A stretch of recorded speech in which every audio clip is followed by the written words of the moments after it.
So, welcome to a brand new webisode. It's Monday. I'm driving home. I just got done working out over at Evolution Fitness with Danny Sawaya. I'm on beta blockers. I'm on blood pressure medication, right? And part of what the blood pressure meds do is they keep my heart rate from going up. And actually, I'm on, I don't know, like triple the dosage I was on from when I first got out of the hospital in 2009 from the open heart surgery. Only because it wasn't the amount I was taking, obviously wasn't getting my blood pressure down the way we had hoped. So anyways, I'm kind of on I think I'm on the max dosage right now. And my blood pressure's doing really well. But Danny and Danny was under the impression, based off of the workouts, that I wasn't going to be able to get my blood pressure above a certain, or my heart rate going, like above like 130, which is fine. It's just going to be more of a challenge for me to get the workout that I want. I'm going to have to work harder because I can't get my heart rate running as much as we'd like to. That was until the end of today's workout when he got me on the rowing machine and successfully got my heart rate up to 150. I don't know the last time my heart rate has ever been that high. It's certainly not in my recollection. Anyhow, and by the way, for some of our viewers, I actually took the gum out for you, so I hope you appreciate that. My dad recently sent me an email. He listens to my show online from Southern California, and when he can't, and then he actually records it there. I think he records all 4 hours and listens to them back. What hours he doesn't hear live, listens to it back the next day.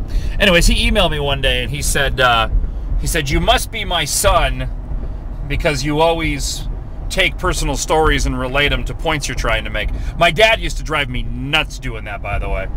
Like, especially when we got in trouble, and he'd use some example of explaining what we did was wrong, and that was almost worse than the punishment half the time. I hope that's not the case of what I do on my show. Case and points. I'm going to relate a story to you and try to relate it to what's going on in the world today. So, in case you didn't know, I'm kind of a Dale Earnhardt Jr. fan. For those that pay attention to NASCAR, anyways, you'll know that there's a championship, the chase for the championship. The last 10 races, 12 drivers, the top 10 in points, and then 2 wild card spots, like in football. Those 12 drivers compete for the championship. And Dale Jr.'s had a bad couple of years, and he made it in to the championship this year. He almost didn't. He had a horrible summer of racing, and on Saturday night, within the first 20 laps of the race, he got caught up in somebody else's wreck. The car was trash. The whole part of the nose, they had to cut part of the nose off. By the end of the race, it was just this beat up, whole front nose caved in, smoldering mess. But he ended up finishing 16th.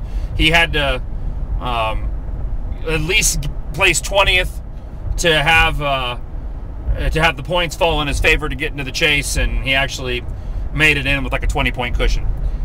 When Junior got out of the car, he went to go look at the front of it because he obviously didn't know how bad the damage was.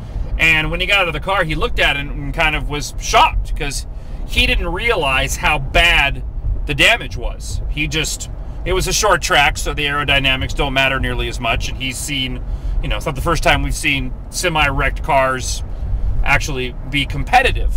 Not nearly as bad as what he was driving. And he said, I had no idea how wrecked this car was.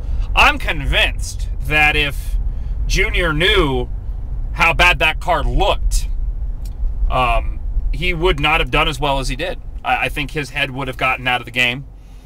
I think it probably would have overwhelmed him. And the reality was the run that he had, even up to 16th place, was miraculous. Given that the toe of the car was knocked out, it wasn't running right, and he was attributing it more to the car setup than he was the fact that the car was wrecked. Because it happened so early in the race, he never had a really good gauge on how the car was set up as it was. My point being is that it was his lack of knowing how bad it is and his perseverance to get into the race that got him into the championship. I mean, it's one of the reasons why I'm a huge fan of his. Certainly he's not the first driver to do well with a wrecked car, but it was sheer determination that prevailed in the end, even with a car that, for all intents and purposes, shouldn't have been running. My point being is this. We had a couple calls in the past few weeks of people that just have wanted to give up. People who have just said, you know, both left and right are corrupt, and when people get elected, they just turn corrupt, and the whole system's messed up, and they just want to, they feel like we're headed towards a cliff with, you know, with no safety net or no fence to keep us from falling. And my point is, you know, I try not to focus, and I think that we all need to not focus on how bad things are, because they are bad. The car is wrecked in the country right now, and we have a horrible driver at the helm who might even be purposefully wrecking that car that's called the United States of America.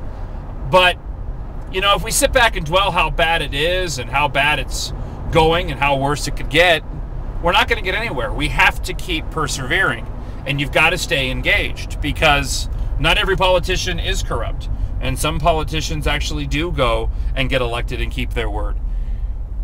And we just can't give up. It's that defeatist attitude, and we can't get our head out of the game.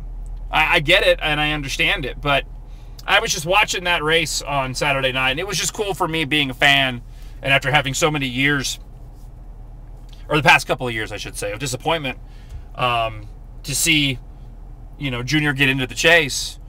The same thing can be said for the country for many of us. We were disappointed in the election. We're disappointed in some of the people that we even elected last year, and some people have gotten to the point where they just feel like it's wrecked and there's no point in going on. And my point is, there is a point in going on. Same thing can be said for the GOP candidates as well. Well, none of them are any good. Some of them we feel like are rhinos. And, well, we're going to have to choose one. And any of them are better than Obama at this point in time. So there you go. Long-winded. I learned that from my dad. I hope I made a point. I learned that from my dad, too. And I'm going to go home and pass out. I might eat first. No, I think I'm going to pass out first. Should probably get back to driving. Hey, Cocktails and Conversation, a special one back at Jonathan's Cork this Thursday. Somebody plans to come out and join us 4 until 6. The next one we'll do at the beginning of October will be back at Redline, and James T. Harris will be in town for that. So, all right, I'm done. Talk to you later. Bye.